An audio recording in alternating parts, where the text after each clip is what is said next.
All right, believe it or not, it's time to start running the brake lines. So I'm going to start right up here where I already installed the master cylinder and the proportioning valve.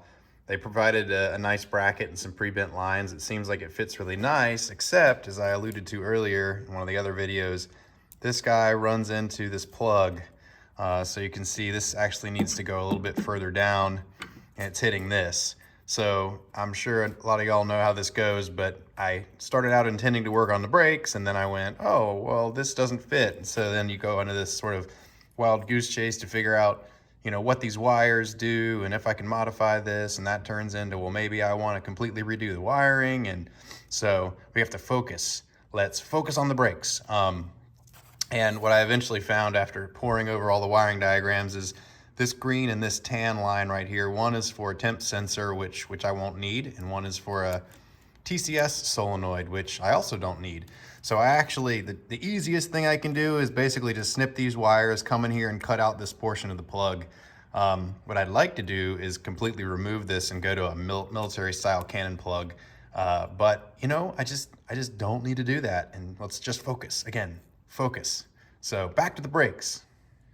All right, I already did a video and talked about the actual business end of the brakes, the calipers, the rotors, etc. earlier, but we'll get to installing those later. But I wanted to go over what I got going on for all the brake line routing. We got our standard usual suspects over here for our riv nuts, riv nut tool, adel clamps, again, just like we did the fuel system. Here we got some custom-made brake lines from Core 3.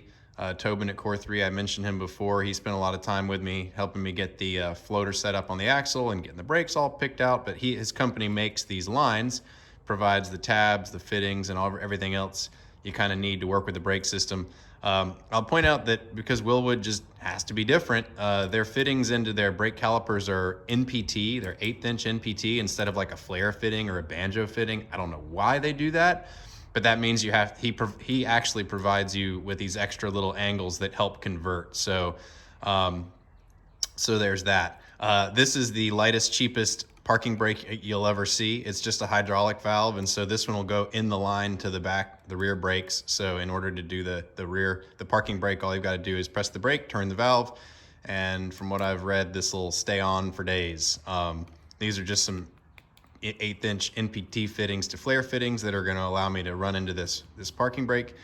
And because I just don't trust NPT fittings for brakes, this is some sealant. Let's see if I can read exactly what it is. It's Formagasted liquid sealant, just to give me some extra belt and suspenders on those NPT fittings into the brakes.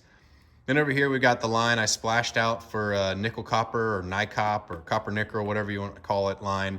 It's supposed to be easier to work with, easier to flare, easier to bend, doesn't kink. I don't know, never used it before, so we'll see how it goes. Tubing bender tool, which you in theory don't need with this NiCop line, but hopefully it'll make it look a little more professional. Standard brake fittings, and then because I can never look up an excuse to buy a tool, or never pass over an excuse to buy a tool, I bought one of these kind of automated turret style tubing flarers, and I've used the cheap ones like from Harbor Freight for years, and they're just a bit fiddly. So like I said, another excuse to buy a tool. So let's put it on the car. Did I mention I was pretty excited about this tool? So let me show you how it works. You got it in a vise here. There's a lot of force on this lever, so you need it really immobilized. It's got these dies. There's a number of different sizes. This is 3/16. On one end, you've got a little setup for a den, a bubble flare. On the other end, you've got the double 45, which is what I'm using. You basically just drop the bottom half of the die in there, drop the tube you're working with in there, and it's got little registration marks so you can't get the dies mismatched. And you flop this arbor over and pin it, and then you spin it down until it's just snug, and you turn the turret until you get to this yellow one, operation 0. And this operation, when you pull this, pushes the tube and the die back into alignment, so it's all flush. And then while it's all flush, you tighten it down, and then you rotate this to whatever operation 1 is. So in my case, operation 1 is a 3/16. So I put it there, pull, operation 1. Then if you need an operation 2, in this case I do, because it's a double flare, 3/16, operation 2, pull, and that's it. perfect flare. I have used it many times now, and it's made a perfect flare every time. Watch it prove me wrong right now. So, all right, yeah, there we go. Perfect flare. I'm going to try to do some color commentary here. So here's where I'm realizing that the metal on the subframe is too thick really to let you use riv nuts. So I had to switch over to a good old trusty 1/4-20 tap. Here's where I'm realizing that, man, I probably should have installed these adel clamps before I put the engine in the car, because right now I really can't get to them very easily with the engine in the way to do the drill and the tap. And here's where I realized it was a double fail, because I really should have created this crossover line and flared it and installed it before I put the engine in, because there's no way to bend it, put it in the car after the engine is there, because it's a big U shape. But the big win here is that nickel copper line, because it saved me. Because it's so flexible and compliant, you can just kind of bend it in place. So I was able to actually work my way under the engine, and you can see I was bending it all over the place and actually still able to salvage that tube. So definitely worth the extra bit of money for the nickel copper. And here I'm figuring out that because I couldn't take the piece off the car, I need to flare it on the car. Oh, and by the way, I can't flare it on the car easily with that turret tube flarer. So I figured out a way to fix it, and I'll talk about it after this clip. And then inevitably during any brake line job, you forget to add a flare nut, which is what happened right there, of course. So I had to cut it off and flare it again, just to add some insult to injury. Now here I've got both the lines coming up and being routed next to each other into the brake proportioning valve, tightening it all down, and now starting to work on the line going to the back. You can see that I'm using the tubing bender, and do you need to with this line? No, you don't, but it is nice to allow you to get a nice tight, even radius to make it look a little nicer. The one problem is that because the line is so soft, that particular tubing bender from Eastwood leaves a nick in the line. And so what I did is take a little rat tail file and round out the edge of that tubing bender, and that made it work a little bit nicer with this line. You can see I'm just running the lines all the way from the back and back in there. I think at some point in here I got distracted by a 2-year-old. Yeah, probably right about there. And then just tightening everything down and made it look easy because it's on time lapse. As I alluded to, one of the problems that I don't like about this tube flaring machine is that you need a lot of torque on it to be able to actually use the tool. So if you're trying to do it and it's not on a bench, if you're trying to do it on the car, you really struggle. And I ended up in a spot where I needed to do a couple of flares on the car. So this is what I did. I basically took this machine and I clamped it to this bar at about the height of the work that I was working at. And then what this lets me do is I basically took my feet and locked the bottom of the bar, and then I could hold the top of the bar, and that gave me enough resistance and force that I could basically just get all the tube lined up and do this. That was the only way I could do it.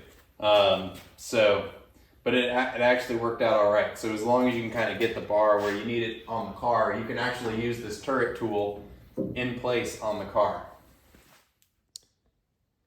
Here's a little extra something I figured out, and maybe some of you guys are running into a similar problem, or maybe I'm just an idiot and didn't find the right part number. But normally on solid rear ends, you've got the flexible brake line that comes down to the rear end, and then it's got a little distribution block that sends the hard lines out to either end, and then there's a hole in it, and that hole lets you fix it in place. And usually that hole is kind of double purpose. There's a hole in the left top axle tube of the rear end that serves as the breather vent for the rear end, but it also is a convenient location to attach that little distribution block. Well, on the Ford rear ends from the factory, that all seems to be a 7/16 thread, but for whatever reason, and it took me a while to figure this out, the Dutchman rear end and apparently a number of other aftermarket rear ends are 1/8" NPT fittings. And I looked and I could not find a differential vent fitting that would screw into an 1/8" NPT and had had a design so that it was also able to hold that rear. So I'm sure other people have done this exact same thing, but I could not for the life of me find a part. So here's what I did. I just got a little short piece of a male-to-male 1/8" NPT coupler. I got the female-to-female NPT coupler, and then I got this little thing, which is a sintered bronze sort of filter. So it's just a little filter. It's in NPT as well. And if you put them all together, then you get this, which is basically kind of a cobbled together Diff-Vent with enough of a shaft that you can now put that distribution block. So now if you tighten this down, tighten that down, you can stick this straight through the hole in the distribution block, and with some washers to tighten it all up, it's kind of a poor man's fitting. So if somebody knows of a part number that actually will work for this purpose, to be a vent and to hold the rear brake line distribution block, that is an 1/8" NPT, please put it in the comments, because I could not find one. This parking brake worked out to be another big win. I kind of showed it to you on the table. It's a really small hydraulic valve, and it's a 1/4 turn setup. And here it is. So what this is actually the recess and the hole where the stock cable operated parking brake cable went through. And all I had to do is hit that hole really quick with a little die grinder, and this thing fit perfectly. So it fits right in there. How you operate it is you just give it a 1/4 turn. That's locked. That's unlocked. And when the seat's in, you're just gonna be able to reach down under your left knee, because here's the front of the seat edge, press the brake and then turn that. It's gonna be really nice.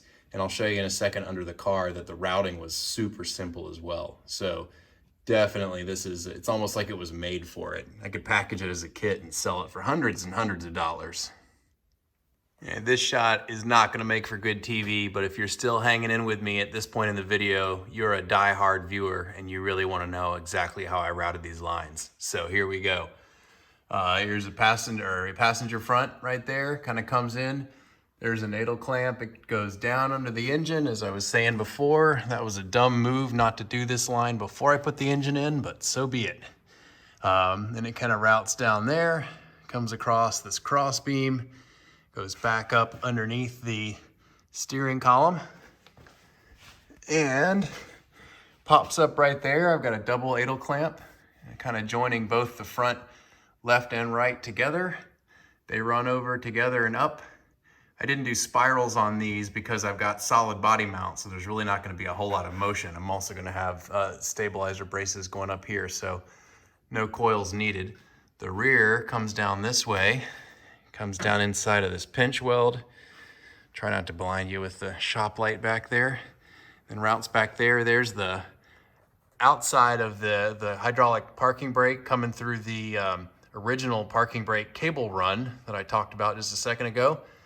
And it just runs back along the stock clips, except to use riv nuts. Oh, there's a bug. How's it going? Crosses over under the frame rail. Has to kind of make a little jog to get around this sway bar mount. Then comes up and hops to the flexible line right there. Here's this little piece of fitting I talked about, the vent that I cobbled together. One line goes over here, terminates right there. The other line goes up and across, and I didn't have a really good place to do another adel clamp, so I did this little trick. I had a 3-inch adel clamp right here that went around the axle tube, and then I did another adel clamp to that. So instead of having to weld a tab or drill a hole or something that I couldn't really get a drill in, I just used this double adel clamp trick, and it worked real nice. And that comes over and ends right there. So with that, I'll end the video.